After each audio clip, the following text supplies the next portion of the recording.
The first thing that we're going to do in this astro topic is to look at some ray diagrams of lenses. We first have a convex lens. This here is what your convex or converging lens looks like. You have your object there on the side, and this 2 points labeled F represents the focal length, or the focal point in fact, of this lens. Now to find the ray diagram or the image formed by this lens, you first have to draw a straight line parallel to the optical axis. And this straight line here is known as your optical axis. And you draw it up to this halfway point on this lens. And once you get to this point, you draw a straight line through the focal point of that lens. Now obviously you should do this with a ruler, but I do not have that luxury with me right now. And when you do draw it out, it's very important to make sure that these two lengths here are the same, because the focal length of a lens is a constant. And the second line you should draw should go straight from the point of this object straight through the center of your lens. And you basically find out where these two lines meet. And obviously my drawing isn't very good because I don't have a ruler, and I probably should have extended that line from the beginning. But this is where my image would be formed. Now this third line is optional and you don't need it, but it's a good way to check if you've got the right place. And this one you draw from the object straight through the first focal point into the middle of the lens, and then you draw a straight line across, and it should meet at the same point. So my diagram isn't the best, but it's alright, as they kind of meet at this point here. But when you do it with a ruler and you make sure that these 2 points are at the same distance away from the center, you should get that they all meet at a specific point. Now the second type of lens is a concave lens, and that is what is shown here. And the way to draw this diagram is first, again, you draw a line parallel until the center of this lens. What you actually do is draw a dotted line from the focal point up to this line and extend it upwards. And this is actually the path that this ray will take. The second line is much easier to draw, you just draw it straight through the center. And where these 2 points meet is where your image is formed. Those two are the drawings of like an accurate converging or diverging lens. But let's now look at what you're probably more likely to see, and this is your refracting ray diagram. Now in a refracting ray diagram for astrotopic, we're assuming that light is coming from an infinite distance away.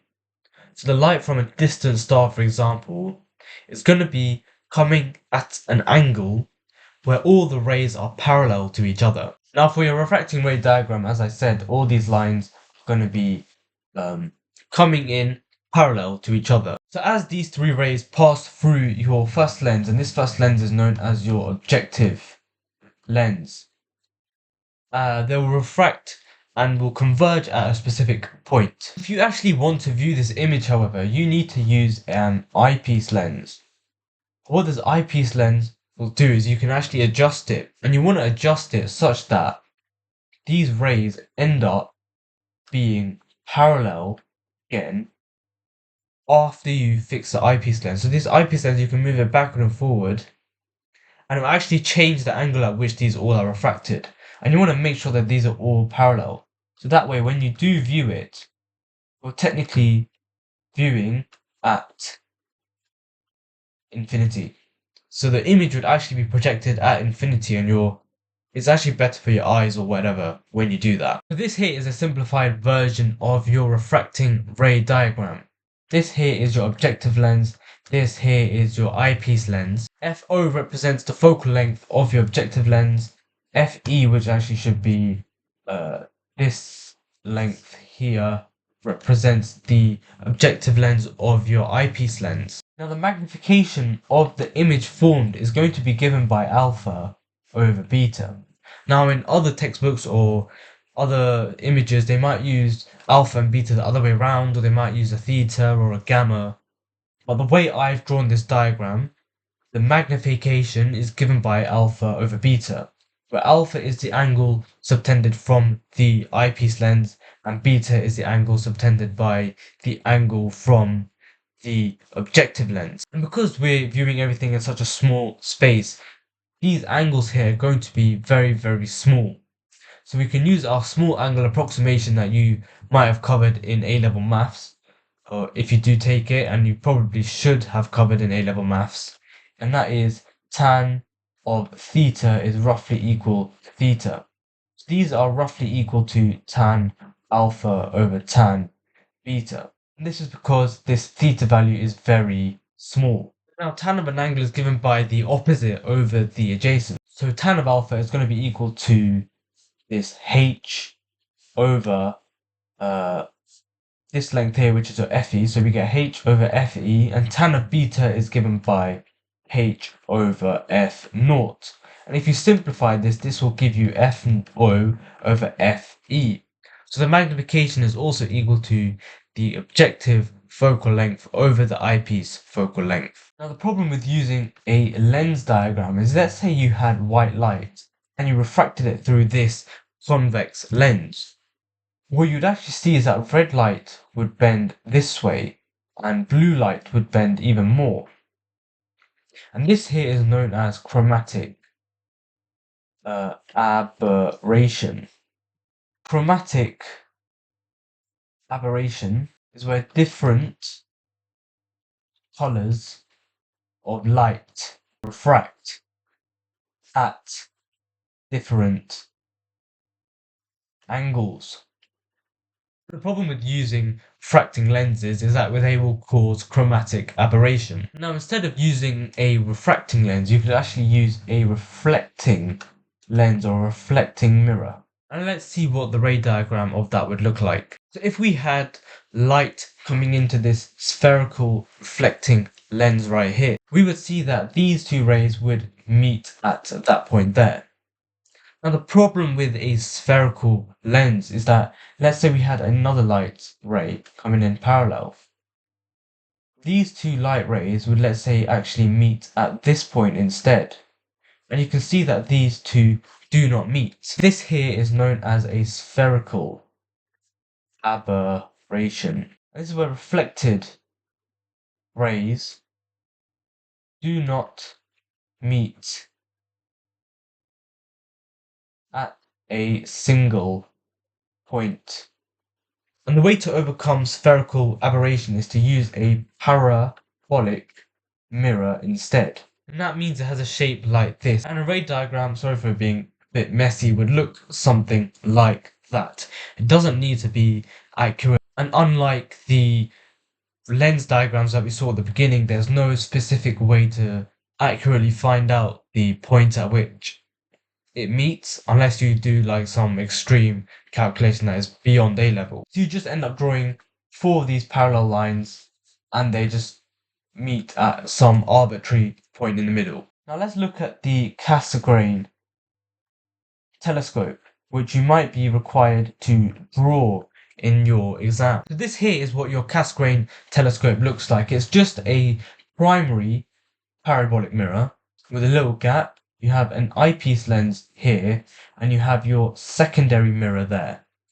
And the lines that I've drawn on either side of the mirror, well, the side that doesn't have the lines is the reflecting side of the mirror. So the rays will be incident on the sides that don't have those dashed lines on. So if I were to draw the ray diagram for this, you'd have 2 parallel lines. You can draw 4 if you want to. And they bounce arbitrarily at some point on this mirror. They intersect at this point in the center of that gap and go through the eyepiece lens. Now there are some advantages and disadvantages of using a refracting telescope, like the one we saw at the beginning, and a reflecting telescope, like the Cassegrain. Now some negatives of the refracting telescope is you have chromatic aberration.